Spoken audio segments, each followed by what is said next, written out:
Welcome to Guns 101, our video welcome message for new gun owners, brought to you by the Self-Defense Radio Network. I'm Rob Morris from Self-Defense Gun Stories.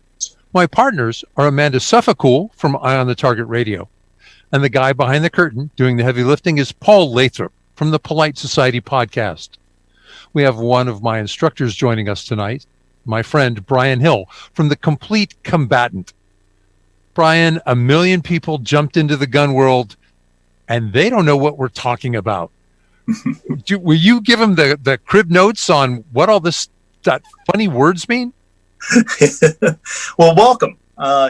Every culture, every group has a different way to talk, and they have a bunch of words that they use, and they don't realize that new people have no idea what you're saying to them. There's no clue of what's being said. If you came to one of my jiu-jitsu classes and I uttered this sentence, hey, listen, I want you to do jailbreak escape. I want you to do a shrimp after that. I want you to bridge, and then I want you to do inside knee cut pass. Those words mean nothing to anybody unless you've done jiu-jitsu. So the same thing with gun owners. We talk, and we're very stern to correct people when they don't say the right thing. And oftentimes people are too afraid to ask the question, and then they feel a certain amount of shame because they didn't say the right thing, and it shuts them down. So I teach a lot of entry-level classes, and what I make sure that I do with people is two things. I say the right terminology frequently so that they begin to hear it, and at some point, I say to them, I too thought this was called something else at the beginning. So a magazine, we always hear it's a clip, okay? But they've heard that on TV. All their cool guy heroes on TV say clip, and they're used to that. So in their mind, that is a clip. And I would rather them handle a gun well than know perfect terminology. But there's a gentle way to correct people, and that's simply you just say, hey, listen, when I insert the magazine, yeah, I once thought it was a clip too. God, but somebody was kind enough to correct me on it. Or eventually they kind of ask me, so this is the magazine, right? Now we've created some sort of teamwork where we're working together to learn what's going on. Instead of, I am the fountain of knowledge, and you have to find yourself worthy and repeat what I say. And it's a really important thing. All these terminology things, they're important. But if you say that thing, that thing on the front, we're going to all figure out you mean the sight. If you talk about the thing that moves back and forth, we'll know it's the slide, and we'll be here to help you. There are some really good manuals online now. Every firearm comes with a good manual, and it says, this is what the gun looks like. This is the pieces and parts. But I think it's hard for a new person to be expected to remember the terminology. Then outside of how the gun works is all the things we like to say when we shoot. You'll say to a new shooter, slow down and get your hits. Pay attention to this. Those things don't mean anything to anybody that's brand new. What we have to do is get them to explain what's happening to them as they shoot. I always get shooters, I try to pay attention to the biggest mistake that they're making. And then I get them to explain to me, I said, well, what did you see when you're shooting?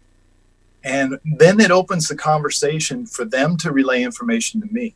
And what we do is we talk to it, and I said, well, a lot of times I just didn't see anything. And I said, well, do you understand how the sight system works? And they're like, well, what do you mean?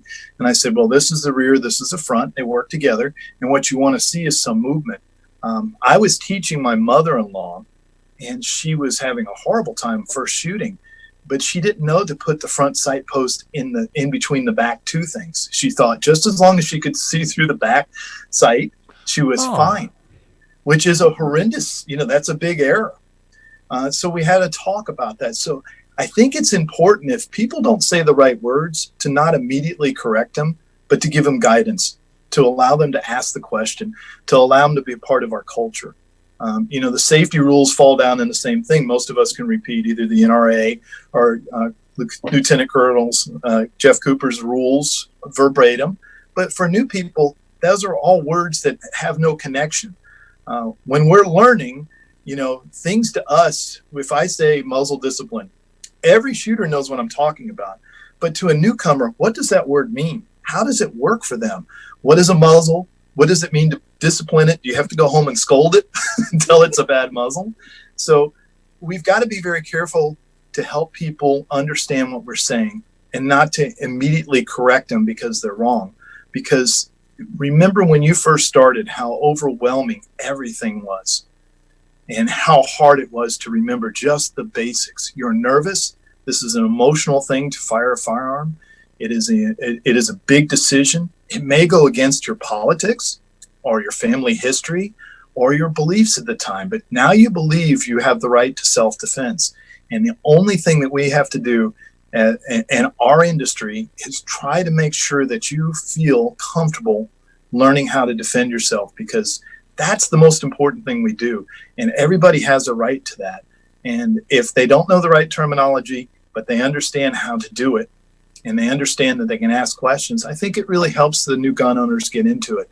And, we get hung up on it because we like to call things by certain names. We go to classes and people teach us that. And it's the patience thing to realize that for most adults, we're going to have to repeat something at least 3 times before we even have any grasp over it. So, for new people, they don't remember the terms, but usually by the time the second or third lesson comes around, we're starting to get more comfortable. So I think that's a big part of it. Don't exclude people because they didn't say the right thing or they don't know what to ask, and be really open with them. Ask them questions and try to get them talking with you so that it's a two-way street and not you just delivering information. I think that makes so much sense. But here's one of the points is that you need to, as a new shooter, you need to find an instructor or a guidance counselor or someone who's going to work with you who will take that time to explain to you how it works, not just that it works, so causing it so that if they can bring it into everyday terms so that you get the concept and then explain the terminology, it kind of helps. And so because when you start to talk about even something as simple as like center fire and rim fire, most people are like, I don't even know what that means. So I explain rim fire as it's the cheese in the crust pizza. And the part that goes bang is where the cheese is. Everybody goes, I got it. I know exactly in my mind what that looks like because I bit into a cheese in the crust pizza. And when I talk about center fire, I talk about it as a Reese's cup, and the hammer's going to get to the peanut butter. And once again, they immediately can visualize it, understand what's happening, and then from there, now they'll ask a question and start again. But I think your point of telling new shooters, asking a question isn't wrong, and somebody should be able to explain it to you. If they can only tell you the term and not really what it means or what the background is, you need to look a little deeper for who's giving you the guidance, because they should be able to explain the concept and then explain the term. So they should be Webster's dictionary of what are you seeing, what are you experiencing, and how can you put it together in your mind. Remember when your mom used to tell you, look it up in the dictionary, and you're like, I can't spell it. So she tells me to look it up in the dictionary, and I can't spell it to look it up in the dictionary. That's how I think some new gun owners feel. They don't even know enough to know what page in the dictionary to start looking. So your points are very well. So we've got like a minute or a minute and a half still. What advice would you tell a new shooter as they start to ask these questions? It's very important as you ask these questions to think about what your purpose is. Where do you want to get with this? What are you doing? You certainly can't be a world-class shooter from the time you start, and you need to start somewhere.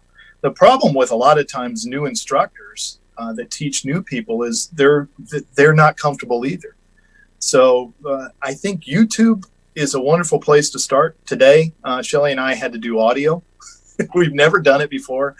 Somebody sent us a mic. We had to learn how to do it. Well, bless his heart, this guy sat down and went through every setting on that audio mic and described what each one did to me on the YouTube. And I was like, well, this makes a lot of sense. And I could see what he was saying was matching up with my experience. Okay, that makes sense. The way you explained the pizza crust and the Reese Cubs, which made me hungry, strangely. All right. But that is something that we can connect with. You can say, all right, I know what those things are. I know how this works. And, as you go through and you look through people, see what kind of, is there a lot of negativity in their comments in YouTube? Or are they pretty positive and responsive to people? How do you judge people when you meet them anyway is a pretty good standard is how you judge people and how well they're respected by other people. Oh, that makes so much sense. Yeah. So folks, this is Brian Hill from the Complete Combatant. And go look him up, thecompletecombatant.com. You'll find his training center. He's kind of in the middle of the United States. He's easy to get to from everybody. He's 500 miles from everybody. So so you're going to like that. Brian Hill, the Complete Combatant. He's done some other videos with us too. So check out the other Guns 101.